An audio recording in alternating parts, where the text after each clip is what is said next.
Hurry, come quickly, the clothes are wrinkling. Redo. Yep, that previous video was so good. Still one of my favorite automations. It's time to update it. Do it for 2021. Get it done. Make it easy. Yep, that's what we're doing. Oh, and is it Tasmota? Tasmota? Potato, patata, tomato? I don't know. But I do know one thing. Get your shit out of the cloud. There are multiple solutions to do this. You can do this with a power monitoring plug. And yes, this is a US version. There are many other versions for whatever country that you may be in to also do the same thing. So you may just have to find one that works with your power standard of plug. Insert joke down in comments below about how this plug has seen some stuff in its life. So this one is the Sonoff, or by IT, however you want to say it, the S31. It's still one of my favorite power monitoring plugs because you can take two of them and you can plug them into one receptacle and it doesn't block the other one. So if you still want to plug something in the second plug, you don't have any issue doing that. And then of course, since this is the DIY channel, this one you can flash it with Tasmota, and it does open up, as we've shown in a previous video, and we're going to show in this one, that you can flash this manually. You don't need any type of exploit, Tuya Converge, Sono, A2A, or DIY, blah, blah, blah, whatever. Just do it and get it done with no soldering as well. Now be careful, there are a few different versions. This is the Sonoff S31 Lite, and you'll notice they do look exactly the same, but guess what? No power monitoring. Don't buy the Lite version. There's also a Zigbee version of this that looks exactly the same. It's also the Lite version with no power monitoring. Now that would be pretty cool if Sonoff IT came out with a Zigbee version with power monitoring. Hint, hint. If you're watching IT. Well then, what about the electric dryer? And that's an issue in the US because it does use the split phase for 240, and well, this plug just doesn't work for that because also the amp draw. So there's a couple different solutions. This is the Shelly EM with 2 clamps, and basically the way these work, these CT clamps, you just take them and you put them around the wire and it measures the amperage or the draw going through one of the hot leads. Now take note, this is going to be all hot wire, so you would need to install this in some sort of box. So maybe you could put this in your breaker box or some sort of case by your dryer, or just have to get creative. Just make sure you do follow code and don't start any fires, of course. Now, we have done some other little DIY type projects, and this was from our little CT clamp, where we just take this clamp here, which is kind of the same as these, and you would use a Wemos D1 Mini with a couple of resistors, capacitor, and you could put ESP home, even now Tasmota, and you could measure the amp draw of your dryer with a really DIY solution, and it's really cheap to do. Another really cool solution that I do like is the circuit setup board, which I have shown this before, which is the ESP32. That's on a custom little board here that has some integrated circuits that measure 6 channels per board. Now this one I have set up for 12 circuits. So basically you would put this in your breaker box or near the breaker box, and you put several of these clamps, or larger or even smaller, on all your different circuits, and you could put one on, say, whole home power monitoring, and you could put one on the dryer, and you could drive this automation straight from the breaker box. So there's many different solutions you can do, and you can just basically take what we're going to show here in this video in the automations and just apply those principles to what works well in your home. And we're going to do all of this in Home Assistant with no putting in YAML templates and different stuff. It's all going to be straight to the GUI because this is 2021 and things have changed. Now, if all of this is a little too much for you and say you just don't want to deal with having to open any plug up or put clips or whatever it might be, there are a lot of solutions out there in pre-flashed plugs or over-the-air flash plugs. Again, we've done the video on this on how to upgrade the Shelly devices. This is a Shelly plug here for another country. Don't ask why I have it. And there's the Shelly plug US. And we did the video on this one. Simple web browser, and you can upgrade these to Tasmota. Real easy, real simple to do. Now, if you're looking for something that's just ready to go and you don't have to fool with any of that, there are several other plugs out there, such as this is the Atom, and it comes pre-flashed with Tasmota, all on the plug. Take it out the box, add it to your network, configure it in Home Assistant, OpenHAB, Node-RED, whatever, and you're done. Dig around on, say, eBay. We'll look around on eBay and see what other flashed devices are out there, because there are some people out there that are flashing devices, but you will pay a few dollars more because it does, you have to pay for someone's time to take the device and flash it for you. Just depends on what your time is worth and what you want to do. Plus, there's probably some Z-Wave, Zigbee, or whatever type of power monitoring plugs out there as well. Of course, those are going to cost more than your Tasmota ESP Home counterparts to do this. So there's multiple solutions that you can do, and again, the same principles here are going to apply. So there's many options you can do. So one thing I did want to talk about here, because I do get several questions on this. Since we are going to be flashing this Sonoff S31 with a USB adapter, and no, again, we're not doing any soldering, so don't be scared. Anyone can do this. All of these pretty much have this. Is if there is a jumper that talks about 5V and 3V3, do not put it on 5V. A lot of them come standard as 5 volts. You will end up smoking your device if you leave it on 5 volts. You can see how this one, we want it on 3V3. Now, next thing that you need, and if you've seen the jig videos, well, you've seen this same thing as well. These are the little test clips. Now, you just push the button on the back and the little clip comes out. You just take it and you can go straight to these if you like, or you could use a female to male DuPont jumper, much like this one here. Plug this up to the adapter, and then you could just clip to these if you like.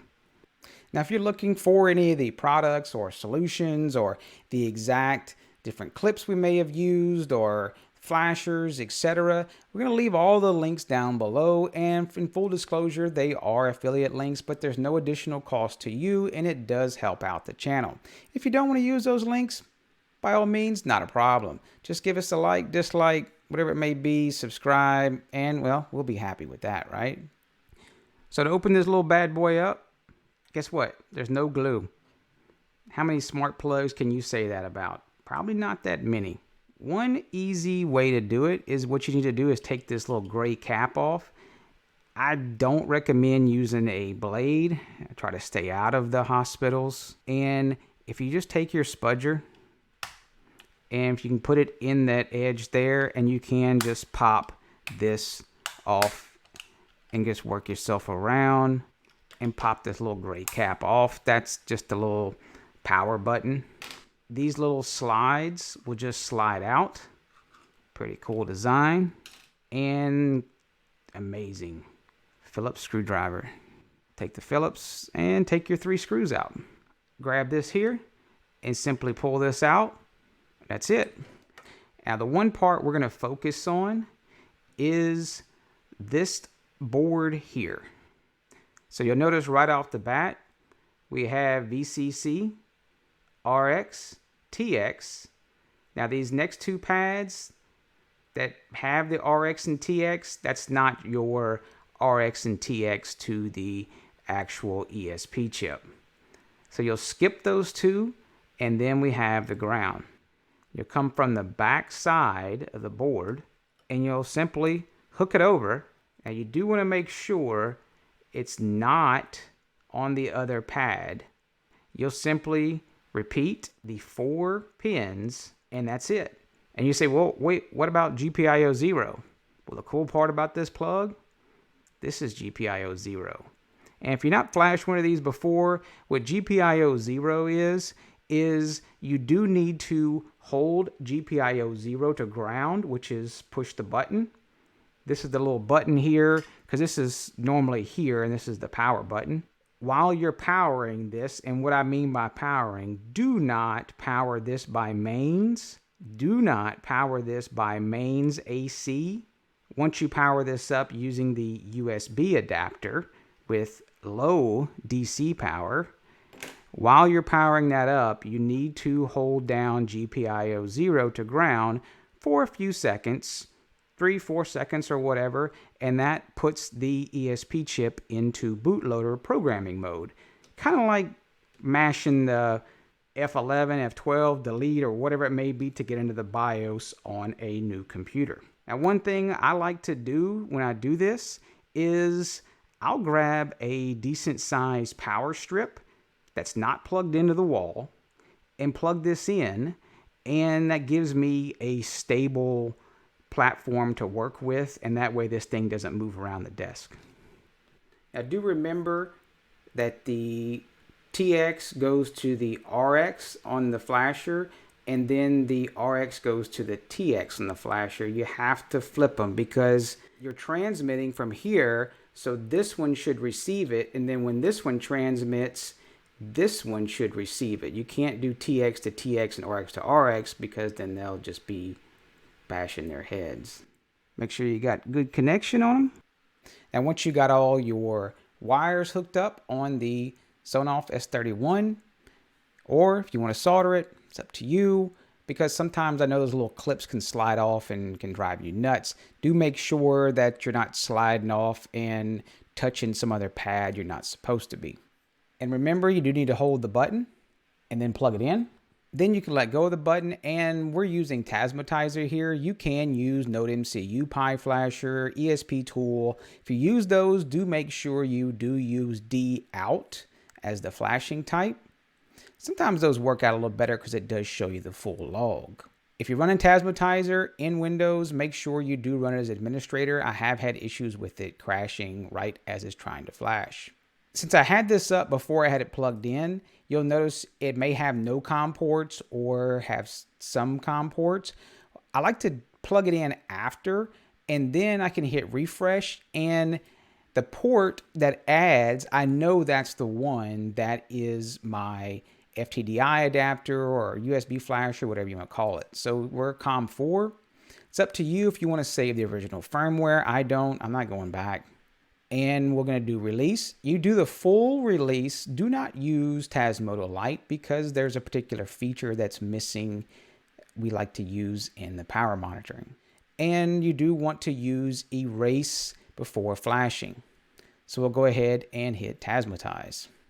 And there we go. You're Tasmotizing your device.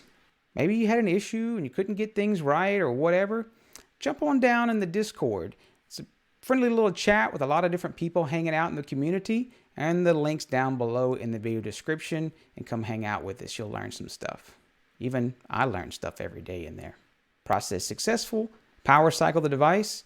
Now, since this is a power monitoring device and they are using the RX-TX lines, you will not be able to use the send config that sends over your Wi-Fi SSID, password, etc. So what we're going to do is just go ahead and we're going to power cycle it on the USB flasher just to make sure we have a good flash. You're not going to plug this into mains just yet. And you're not going to hold the button down when you power cycle, just basically pulling the plug out and plugging it back in on the extension cable. You'll want to pull up a Wi-Fi scan on, say, your phone or laptop or whatever, or tablet, doesn't matter to me, as long as it can scan for an access point. What you're going to look for is a Tasmota underscore and a bunch of letters and numbers, and that's going to be your new device. Go ahead and attach to it, and it should give you the auto login, but if it doesn't, go to 192.168.4.1, and it will pull up the access point page on that device. Pull up your router, DHCP, or connected devices, whatever it might be. You're looking for a newly connected Tasmota. Is going to be some of those same letters and numbers device, and you need to get that IP address. You can use something like Fing or different types of network scanners to look for different devices as well. So we'll open up a browser, and once you get into Tasmota, you'll notice it's going to be set for Sonoff Basic. That's incorrect. And no, you don't need any templates or special setup for this because it's just built into Tasmota, just like the 2U MCU dimmers. So go to Configuration, Configure Module. All of these are built in. If you're not familiar, you say you're just used to doing templates on it, all these are built in. You just go ahead and pick the module and call it a day. So we're going to go to the Sonoff S31. Don't set any other things on here, just pick S31 and hit save. Now once it reboots, you should have the S31 module, and you may be tempted to, hey, I want to turn it on, right? But again, we're not hooked to mains power, so if you hit toggle, it's not going to turn on the relay because the relay requires 5 volts and we're not powering with 5 volts, so the relay won't turn on. But guess what? We're going to take this off of the USB, put it back together, and hook it up to mains.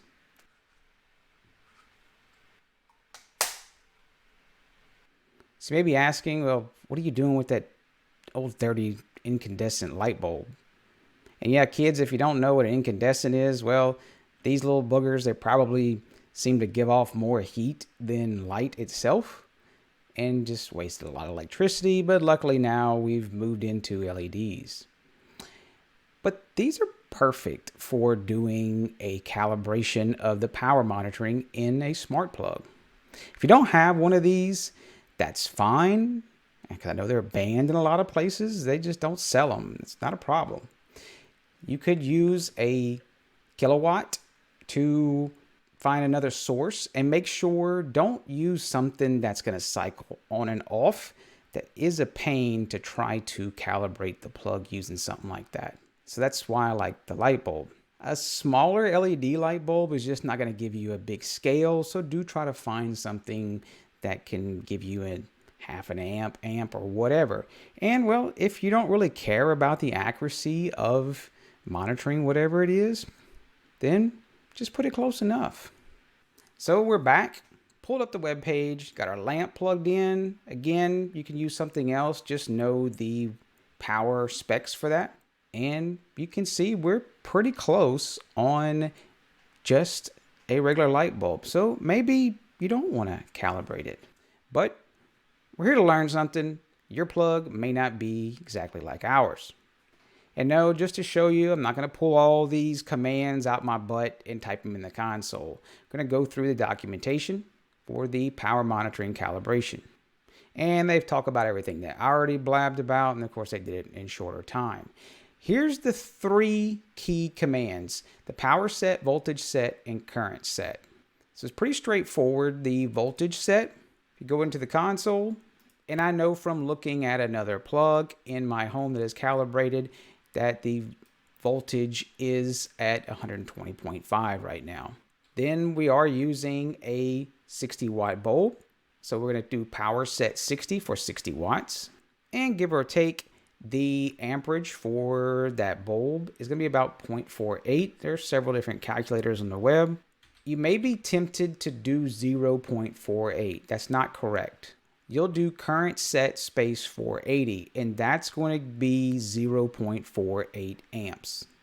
Jump back to the main menu, and you can check your workout. So that's all there is for the calibration. Now we need to get it into Home Assistant with MQTT. If you haven't set up MQTT before, if you have, the little things are down at the bottom, skip on. If not, do make sure that if you're using the supervised version, or if you're just using Docker Core. If you're using Docker Core, you will need to install your own MQTT. It's pretty simple. And if you're doing Docker Core, you probably know how to do that. If you're on a supervisor, you would install MQTT, install it, and get it started. By default, it will use the user ID and password that can log into Home Assistant. If you don't like that, like myself, I like to do a configuration of putting in my own ID and password, and this is a test box. And if you're looking for that configuration to copy and paste, we'll leave it down below in the description or possibly in the blog post, because sometimes YouTube doesn't like us pasting stuff like this. We're going to jump on back to Tasmota, and we'll go to configuration, go to configure MQTT, put in your host IP. That's going to be your Home Assistant or wherever your MQTT broker's at. Don't change the port, don't change the client. You will need to change the user for, again, we just talked about that. Now the topic, you can leave it default, but it's going to leave that host name for that as well. It's going to get confusing. I like to go ahead and give some sort of naming convention. So we're going to use the just plug_S31 washer. Hit save. Tasmota is going to reboot. If you want to verify that it is working, if you go to the console, you will look for this line here where it says attempting connection and then MQTT connected, and you put the right IP, user ID, and password in. If not, go back. Now we're going to go into configuration. We need to give it a friendly name. Go to configure other. We're just going to call it washer plug. And for the friendly name, we're going to call it washer plug as well. It's just one relay. And we'll go ahead and hit save. And that's pretty much it for the setup. Yeah, believe it or not. If you really want to use and do manual, you can do it that way with YAML. And, well, you probably wouldn't be watching this again. Well, maybe. Hey, I do appreciate it. If you want to use the auto discovery, you could use the set option 19.1 command, but we're going to use that new Tasmota integration in Home Assistant. Go to Home Assistant. In your configuration, you go to integrations. And if you don't already have it, you'll hit add integration and you'll search in for Tasmota and just add it in. It's going to be Tasmota beta at this time, but hey, it does work great for this, and you can go ahead and put it in. One device already there. We didn't do anything, it's popped up, boom, it's done. Pretty slick, isn't it? Go to one device. You can see we have washer plug. It's using the Tasmota integration. Go ahead and click it. And yeah, your screen's going to look a little different because I had this zoomed in because, well, some people like to watch it on the phones in various places. At this point, you can go in and you could turn it on. Now, one thing I did want to point out, and I did this on purpose. You'll notice you turned it on. I still have that 60-watt light bulb. Where's my power monitoring? Well, there's a cool command. Remember I talked about using the full Tasmota bin file? And yeah, I did lie a little bit. We have one thing left to do on Tasmota. Go back to the plug. You'll notice it's reporting here. Go to the console. Now, PowerDelta is going to report on a percentage change. It's going to force a new MQTT message to update Home Assistant or your automations or whatever when it changes a certain percent. So we'll go ahead and put it at 10. If you ever feel it's too aggressive, and yeah, MQTT can handle a lot of messages, you can back it off. Totally up to you. We're going to put in PowerDelta 10. If you use the full bin, you'll notice it does accept the command and you're done. So let's jump back to Home Assistant and we'll turn it on. And you'll notice almost immediately it's going to jump up on the power. You can see we have our 58 watts. Now, if you're really picky, you probably don't need all these entities. Luckily, you can go through and say you don't want to see reactive power and the today and all this and the start time and energy factor. You can click these and you can hit the disable and hit update, and it's going to pull that one out. There's also some that are disabled by default. And if you wanted those in there, if you wanted the SSID, the Wi-Fi connect, the RSSI, whatever, you can go ahead and enable these Now, before you do the automation, there's one thing you want to do. There's multiple ways to do this. We did MQTT for this before, but yeah, we're trying to stick to the GUI, and this is a little easier to do this. Go to helpers, and you're going to say add helper, and you're going to say text. And we're going to do washer state, and you can pull these icons from the MDI icons website, and we'll do washing dash machine, and we don't need 100. We'll just do like 25. We'll leave it as text, and then we'll go ahead and hit create. And now you have your input text washer state. So now that you got your plug in, here's the magic part. We used to have to do this with the file editor. Hats off to the devs for doing this. Go hit the automation, hit the plus. Here's the washer plug, and what do you want to do? Well, I want to do the washer plug energy. I know it sounds weird. Washer energy power changes. And this is going to be washer idle. And next thing we need to do is we're going to look at the trigger. Now it's already filled this out for us. Washer plug, power changes. Now remember, we're doing idle. Now, I don't know about you, but on my washing machine, a lot of times it'll fill up, it'll run, and then it may start some soak cycle, and it may just sit there and it's not using any power. You don't want the plug to report back and the automation to go, oh, hey, there's no power, and then tell you the washer's done when it's halfway through or less, and then you're going to piss off the missus and whatever. Just, yeah, don't do that. This may take some tweaking and going and checking your various cycles. Now, my washing machine will pull, like, I'm going to say it's like 8-9 watts or something like that. Yours is going to vary that when the water valve opens, and I guess it's probably pulling some power to do that. And so I'm going to consider that anything over 5 as being on. It's running. If it's been under 5 watts for 4 minutes straight, then it's probably done, right? Now, if you have some really long cycle, you're probably going to have to change that. Now, of course, I know what you're thinking already, that you're going to have a delay that's really going to get done, and then, well, it's going to sit there for 4 minutes and then finally notify you. Well, that's just the nature of the beast, unless you really started getting into hacking and attaching wires to the washing machine lights or whatever, and doing other things, and well, just don't do that. You're going to piss off the significant other and maybe yourself. Now the action is I want to go ahead and do a call service. The input text set value. And then the entity is going to be that input text that we just created. And then the service data, it's going to be value, single quote, idle. Whatever you want to put. It's cosmetic. And I'm going to go ahead and now you could break this up into 2 automations or whatever. I'm sure there's some automation kings out there. I'm more of a Node-RED person, but we all want to do it with just a GUI here. Is I'm going to go ahead and send a voice message to my Google Home.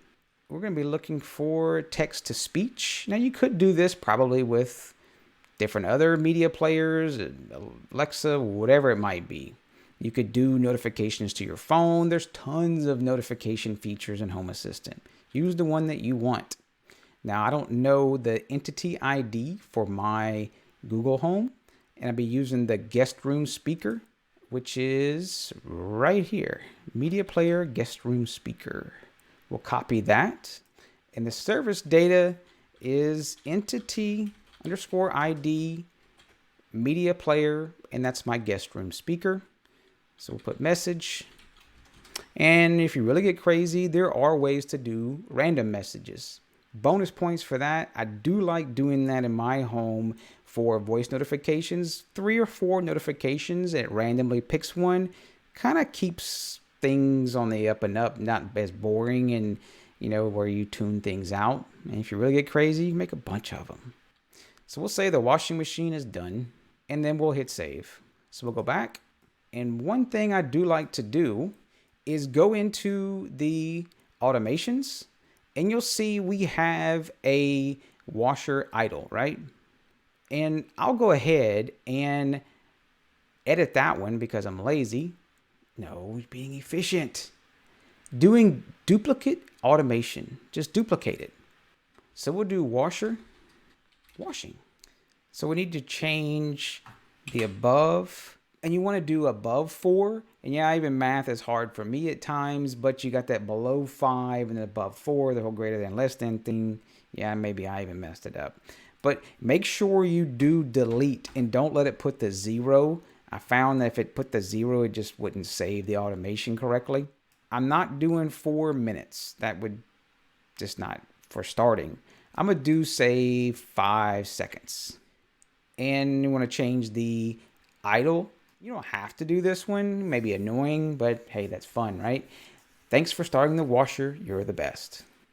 All right, now we have our washing idle and washer washing. Let's add a little thing on the GUI so we can see it. Hit the 3 dots, dashboard. We'll add a card and we'll do a glance. We'll put on here washer state, the washer plug energy power. Just hit the X. And now we have our washer state showing idle. And we do have our plug still at 60 watts. Now we'll go ahead and turn this off and we'll simulate the washing machine stopping. Now remember you had that timer set. You can go through and change the automation or you can just wait, do something else. So we'll turn it off and you should see the power go to 0 and then 4 minutes later, it's going to send you a notification.